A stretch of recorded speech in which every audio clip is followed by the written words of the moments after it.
Good afternoon and welcome to Lunch for Life. And this is a networking luncheon that's been going on for about 2 years now.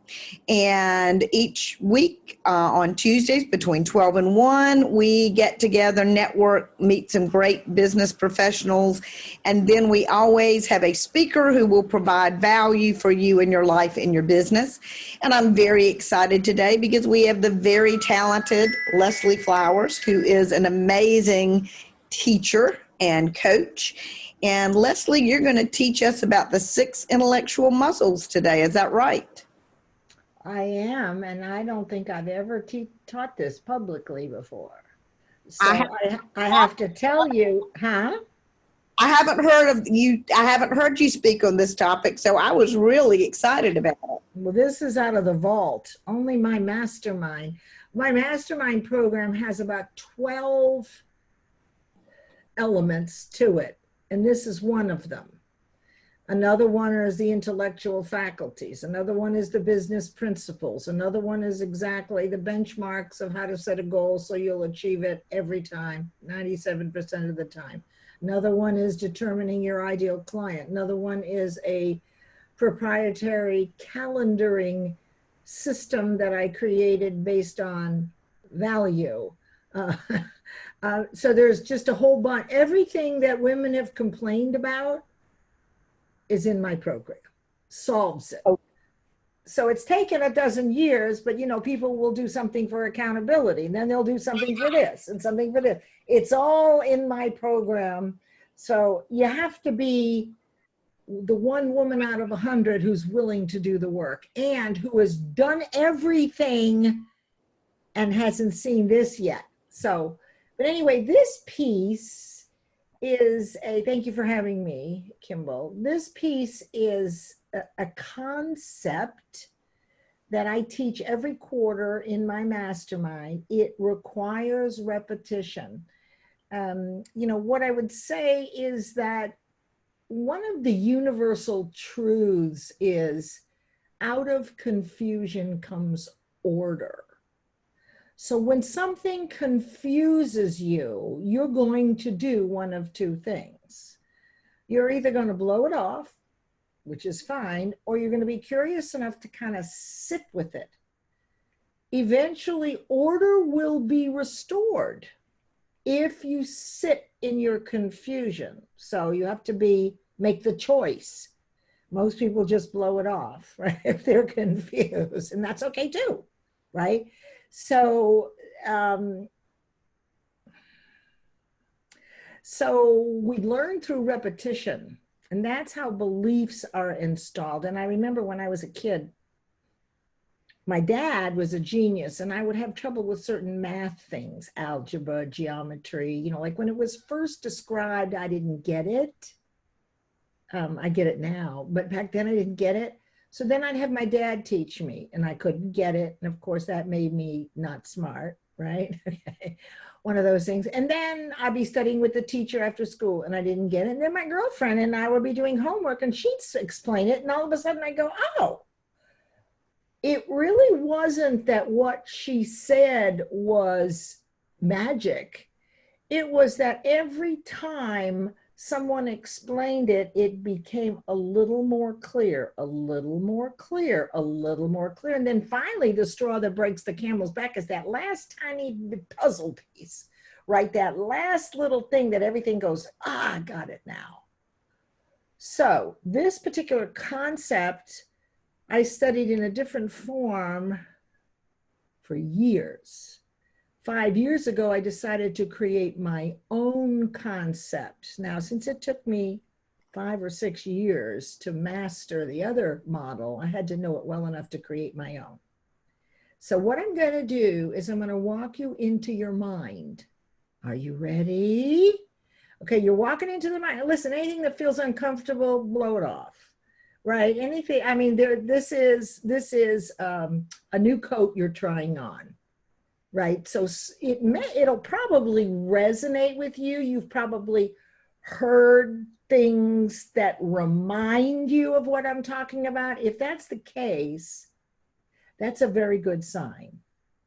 Because if it resonates with you, then you already know it's so, or a possibility, right? So if it doesn't, you could just be in confusion. But I will tell you that this particular concept is what distinguishes the very few who are happy, healthy, and wealthy from all the rest.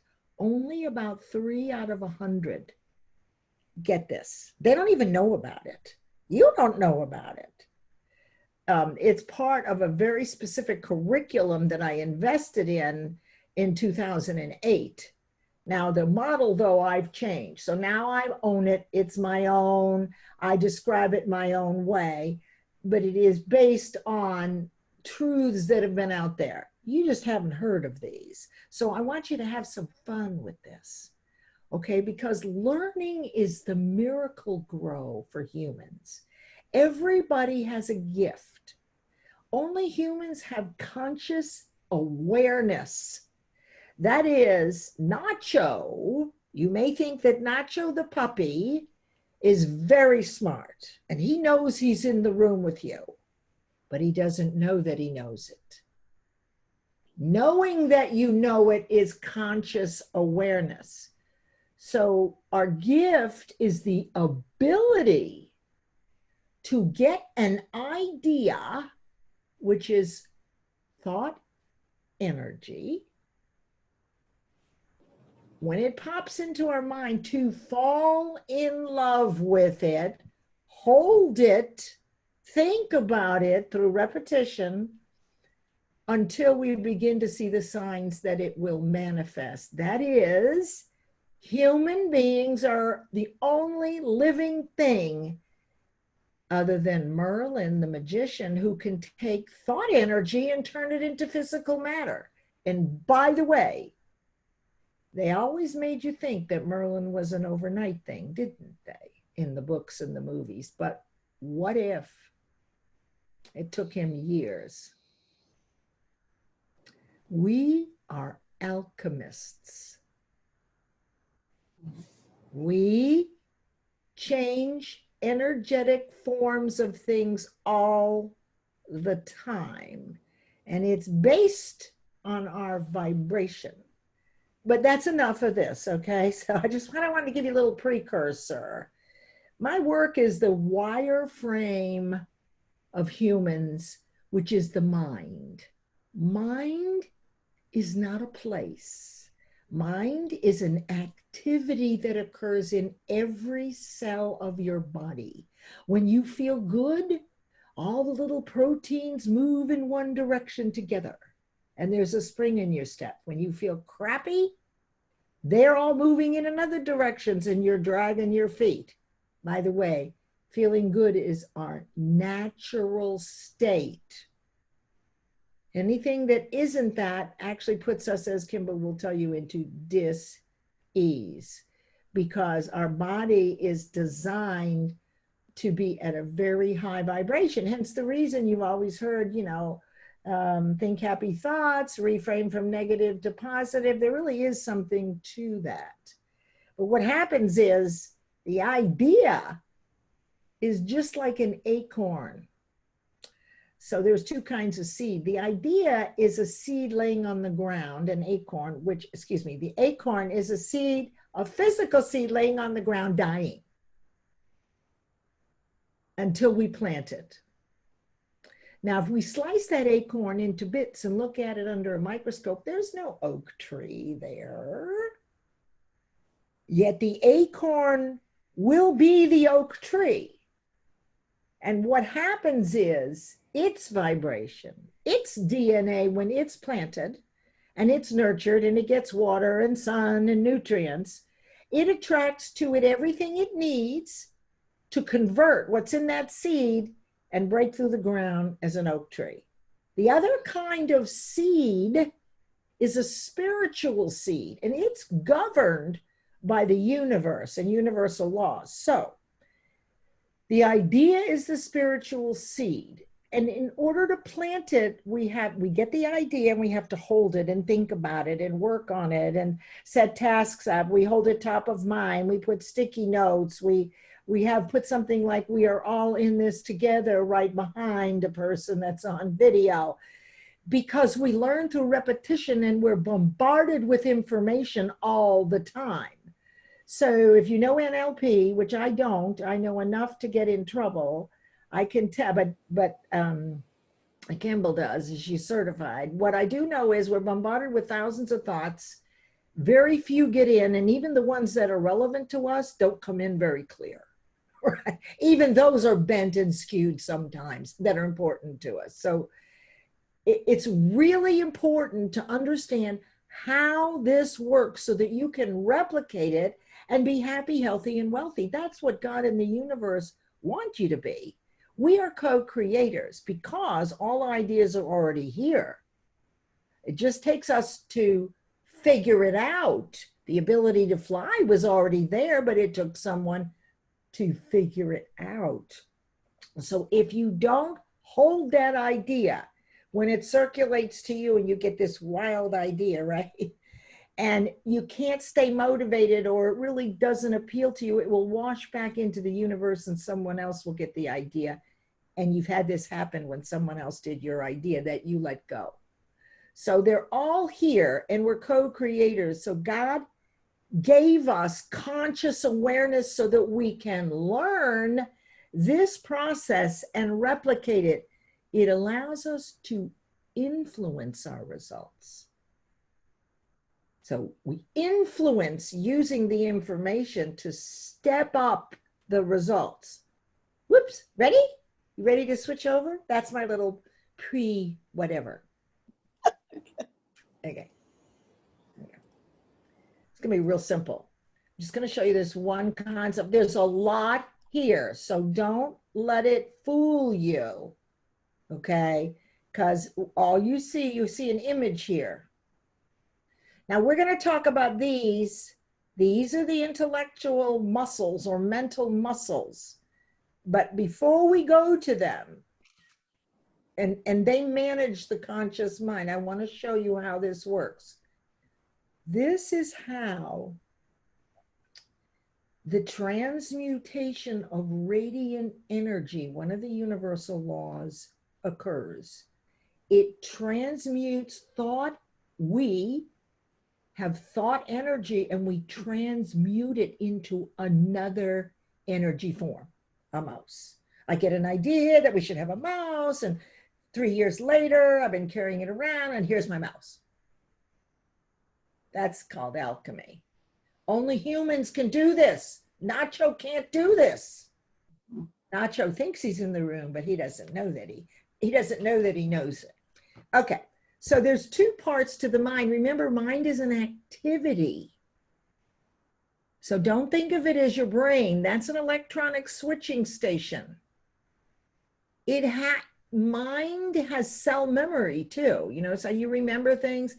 All your cells have a carry mind.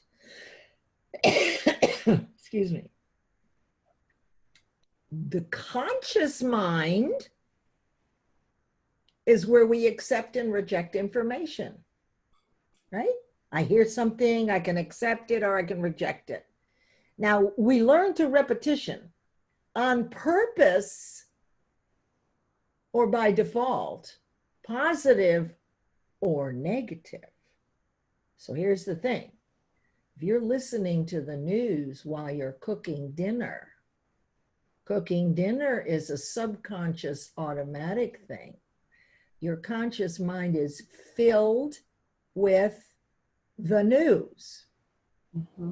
Eventually, you will believe what you're hearing. Yep. Eventually. So, turn the news off.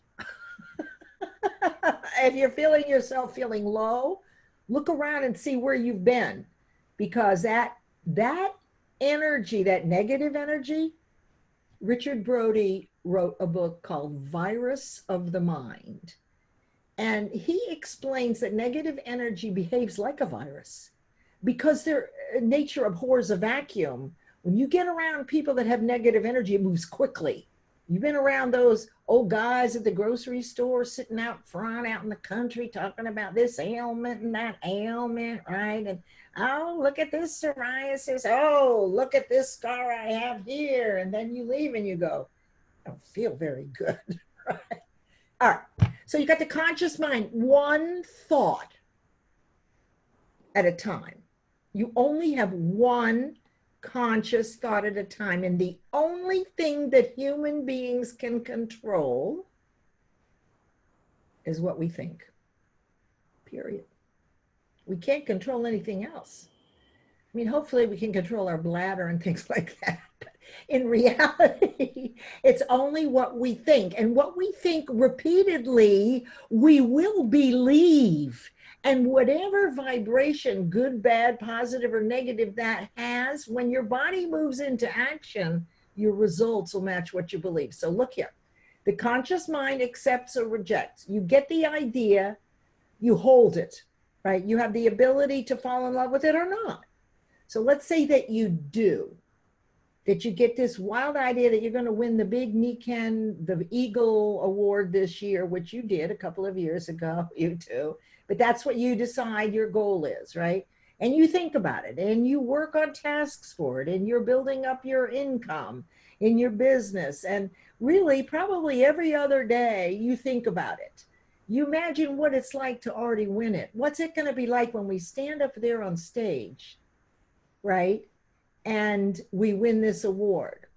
So that's where it all begins. That's where your control is. If you want something very much, you have to think about it every day. You can do vision boards, you can do stickies, etc. Now, at a certain point of thinking about it and thinking about it and thinking about it and thinking about it, it begins to impress itself into our subconscious mind, where it cannot be rejected. You can't see it, and it lives like the truth for you. So whatever makes it to the subconscious, and we call this the heart of hearts, your subconscious, which is the ancient Greek phrase for the subconscious mind.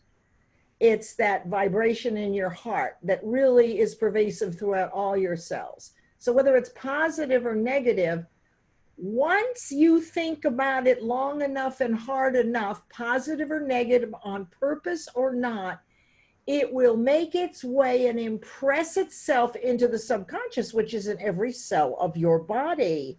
Then when you take action, your results will match the vibration of what you believe, positive or negative. So the subconscious only accepts what the conscious mind hands over to it. So you can do it purposely, like I do in my mastermind every quarter, or you can let it happen by default. When bad luck finds its way to you, you've caused it. We are the source of everything. Just because we don't understand exactly how or why, it doesn't mean that it's not working. Okay, so we're just learning now. Now, in the subconscious is where your beliefs are. I'm not very smart. I'll never get that job. Nobody loves me. Most of our beliefs are negative, limiting beliefs. There's a reason for that, and it has to do with early childhood, which I am not going to get into right now unless we have time. But what I want to talk to you about is the mental muscles or the intellectual faculties that are part of your conscious mind. So have you ever driven anywhere and you're on the phone or you're listening to a tape and somehow you missed how you got there? Right, like you end up there and you go, oh my God, I'm sure I got here, but wait a minute, where was I going? Right? So your conscious mind, the one thought, was paying attention to whatever you were listening to, talking to someone or whatever. Your subconscious mind is filled with paradigms and beliefs and Habits and paradigms are clusters of habits, different ways of being, right? That you've done over and over and over and over and over again, so you don't have to think about it.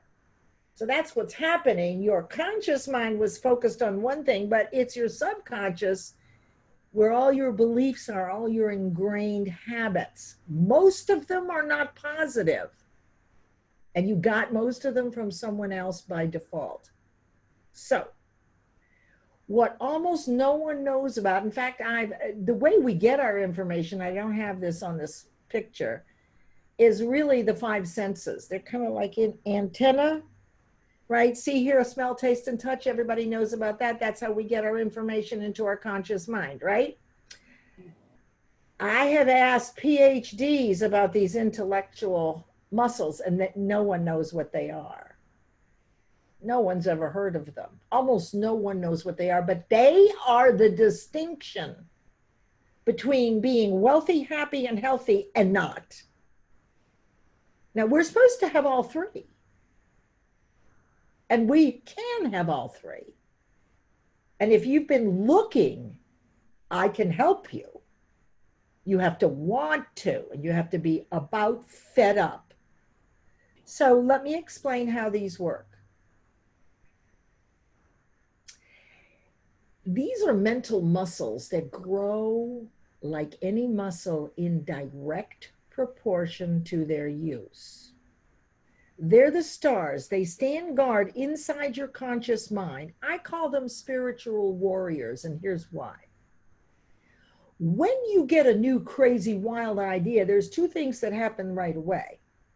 If you share it outside with anybody, you're going to be bombarded by people telling you, well, you can't do that. You've never done that. That's not a bad idea. What makes you think you can do that? And your limiting beliefs from your subconscious that have been holding you back since you were 7 also give their 2 cents worth. So what happens in your conscious mind? You've got outside people saying, oh, Leslie, that's a bad idea. And then you've got your life inside limiting beliefs and say, listen, you've tried this kind of stuff before, really better if you don't.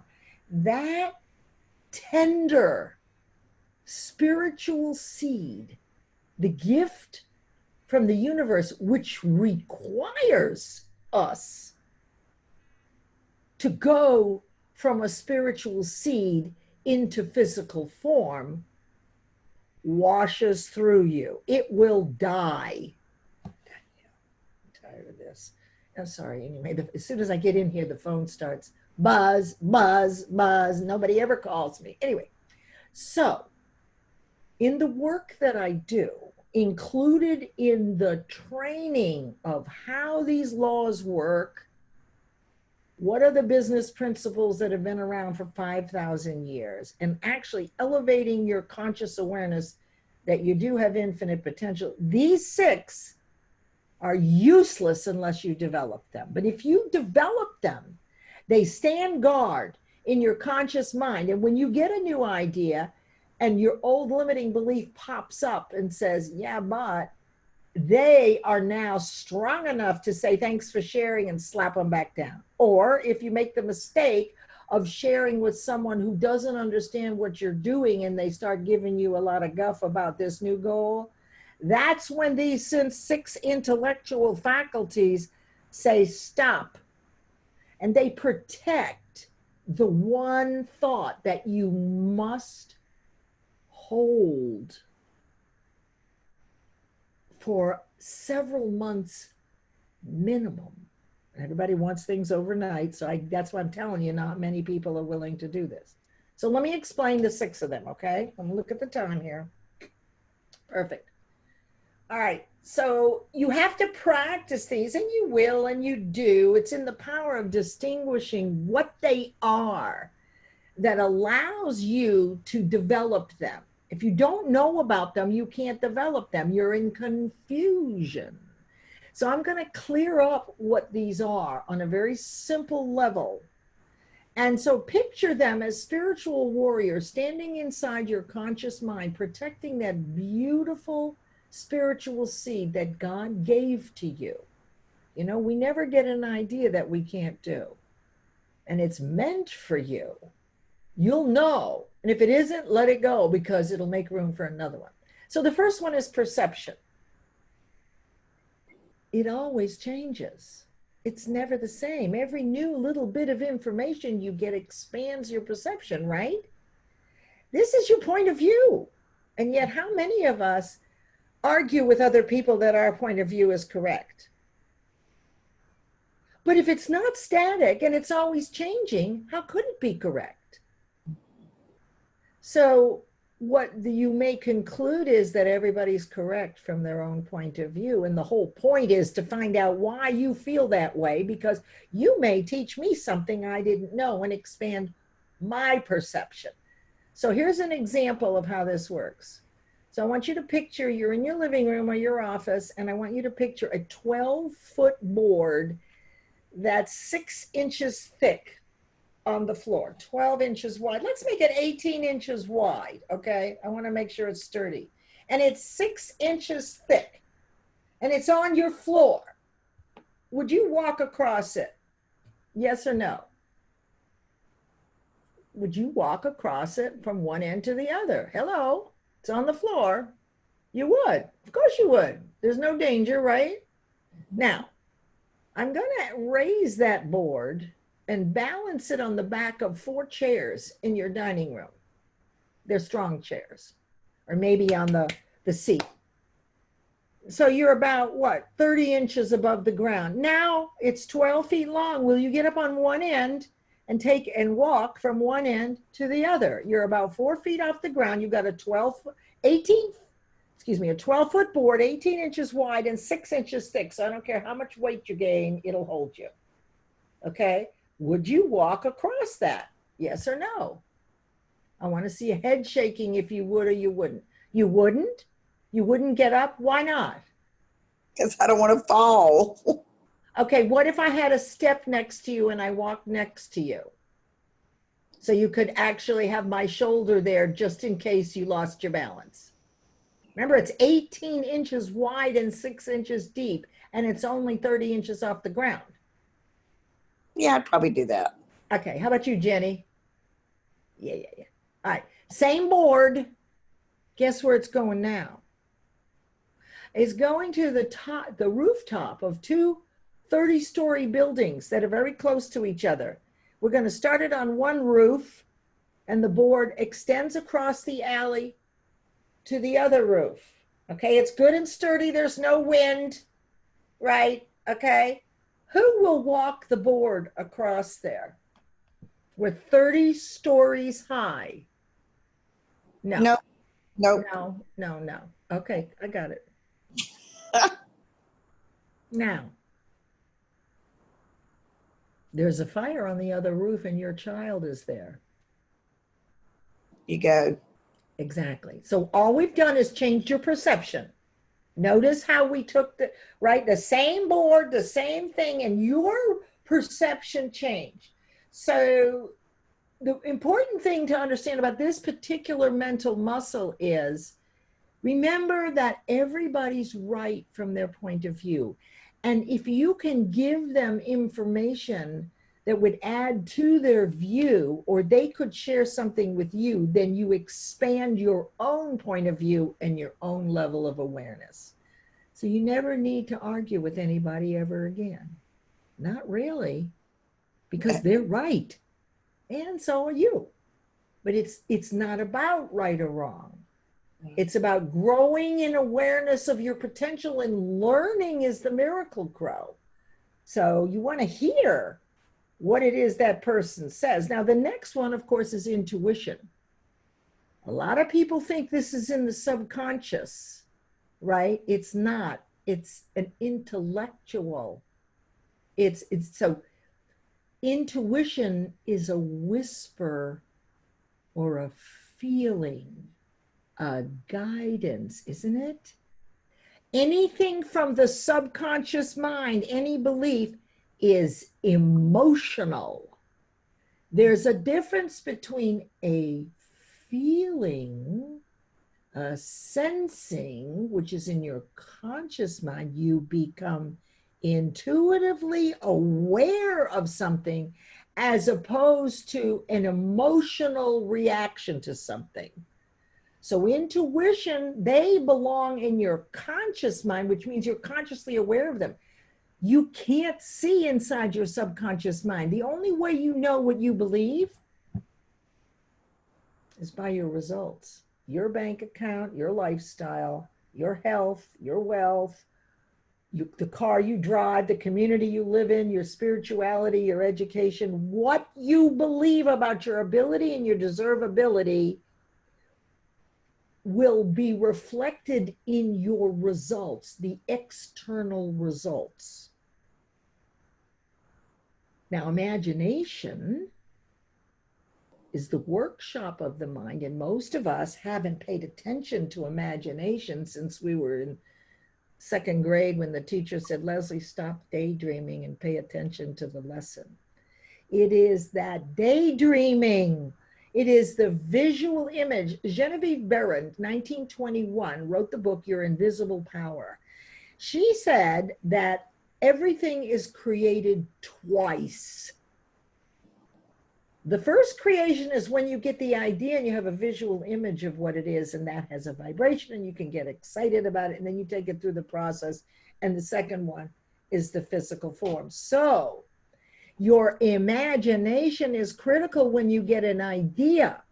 If it's an idea out of the blue, it's creative imagination. If it's something you conjured up from hearing other people, it's synthetic imagination.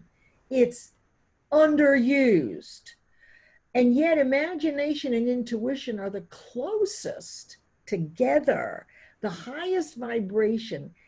When you are in those that vibration, your mind is clear to accept new ideas.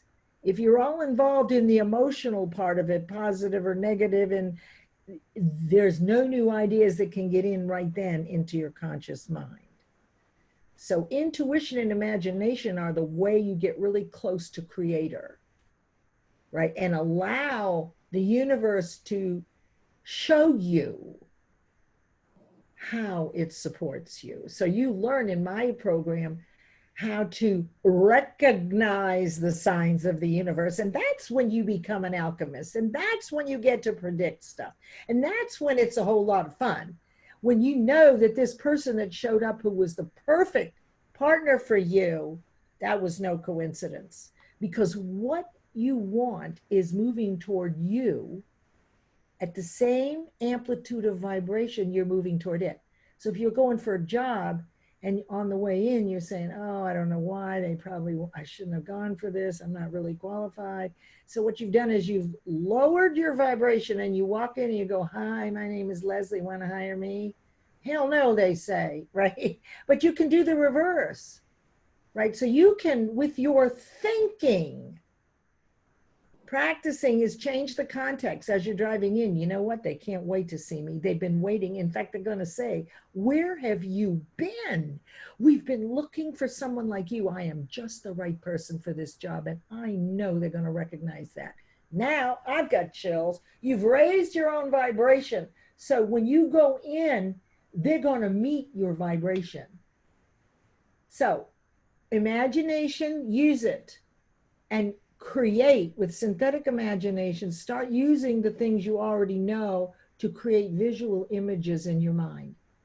Do vision boards, right? So you want, visualization is powerful because it elevates your vibration. If it's something you love, you feel good. When you're feeling good, you're sending the vibration out to the universe, and it's going to send back a matching vibration. Memory. We very often say, I can't remember this. My mother used to say, I can't find my keys. I can't find my cigarettes. I can't find my sunglasses. I can't find my keys. I can't find my cigarettes. I can't find my sunglasses. That was her mantra. Guess what? She could never find her keys. She could never find her sunglasses, right? So memory is, you can use memory. It is 100% accessible. So one of the things that I use in heart math is if you're working on a goal and you can't seem to get all juiced up about it, there's a little trick you can do, which is to conjure up in your memory the first time you fell in love.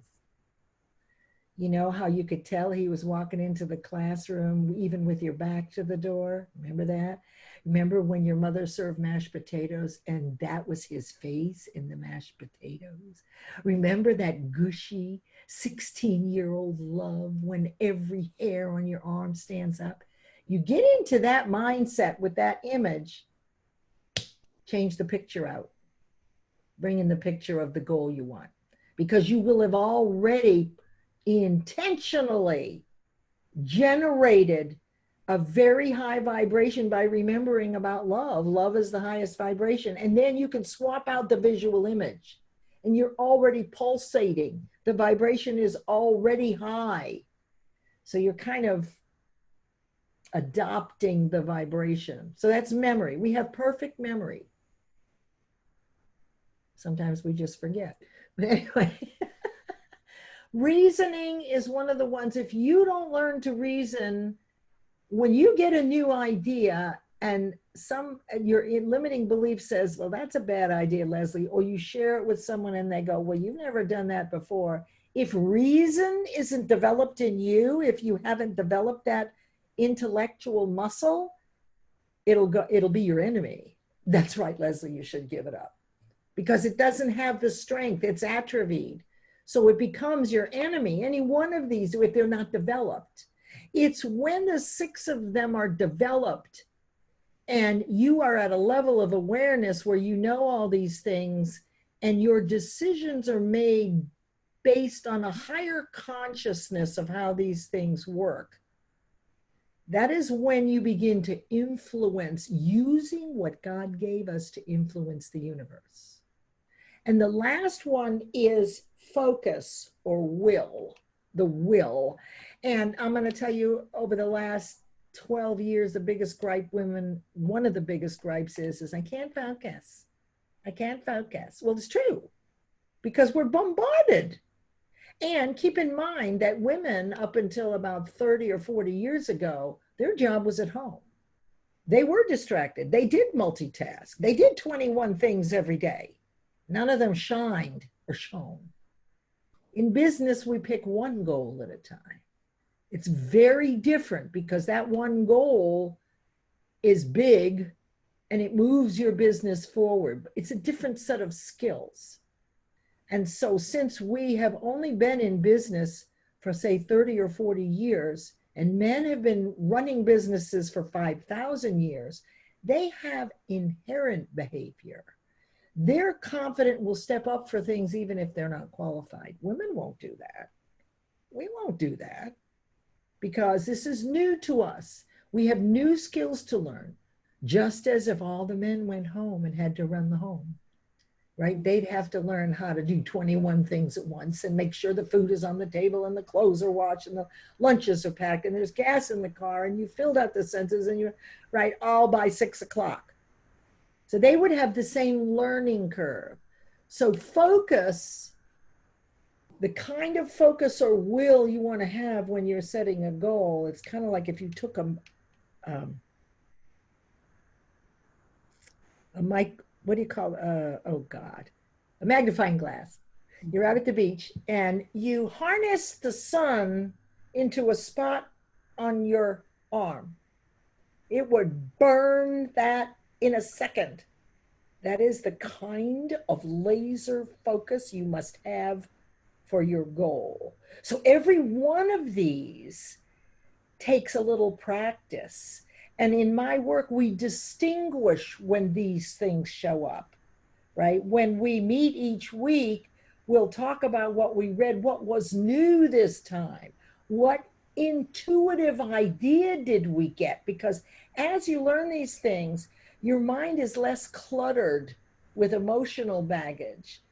You know, your real happiness is in learning. Look at a toddler. They will go to bed without dessert. They will climb up on the countertop to get that cookie at 5 o'clock. They will risk being scolded, going to their room, won't they, Kimball? They want the cookie. Yes. And they will do everything to get that cookie. They have perfect focus, don't they? And then what happens when they achieve the thing that they want? If it's not eating, but I mean, it could be something else, they do it over and over and over again. They go, oh, and they do it again, oh, and they do it again, oh, right? So it's through repetition. Then what's happening is their confidence is growing as a byproduct. So as they achieve with consistency in spaced intervals over time, not only are they learning and they're learning about their ability, they also are developing deservability and confidence. All right, pretty much that's it. So just going over this very quickly for you, there's two minds. The conscious mind that accepts and rejects information you have control over. There's only one thought at a time.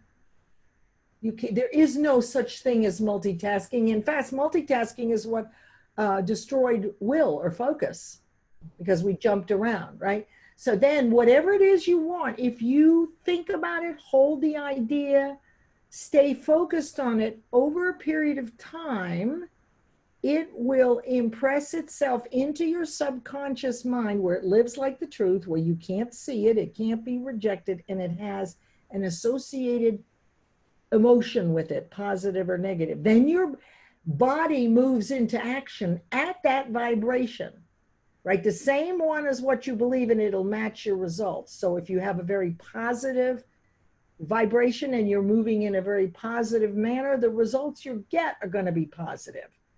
Where the 6 intellectual muscles come in is to protect the one thought in your conscious mind from nosy Nellies outside, and particularly your own nosy Nellies in your subconscious, that the first thing they're going to do and have done your whole life is jump up into your conscious mind and say, bad idea, Leslie. Remember when you fell on your face before?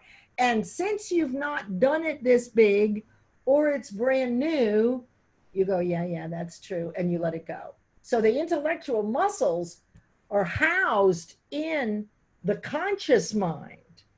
And their job is to protect that seed of whatever it is that you want and put it through the 4 steps of transmutation of radiant energy. First, the idea lands in your mind. Then it goes on a pattern of being planted. It's the hardest part. It takes 2 or 3 months. It takes diligence. Once planted, it already has the vibration. So as your body is moving toward what you want, it's already in that vibration, and what you hold in your hand will match what you believe. That's it. That was awesome. And got any questions? Did you like it? You liked it? Did you like it, Jenny? Did any, and you too, Jeff, I was looking at it, said Kimball. So did any of it sound familiar to you from your own background in any way?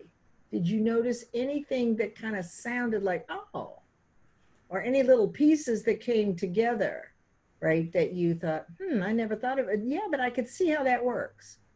Kimball, I see you shaking your head.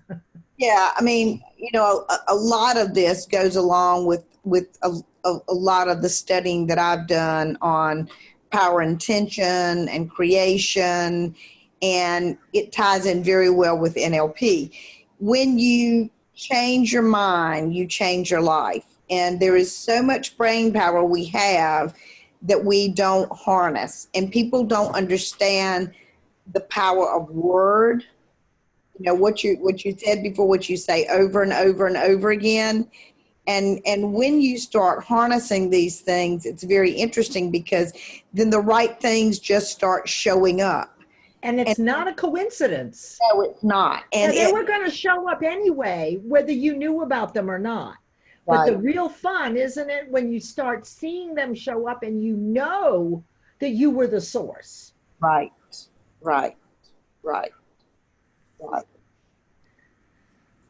Any takeaways from you, Miss Jenny or Kimball? What was your big takeaway, or Jeff?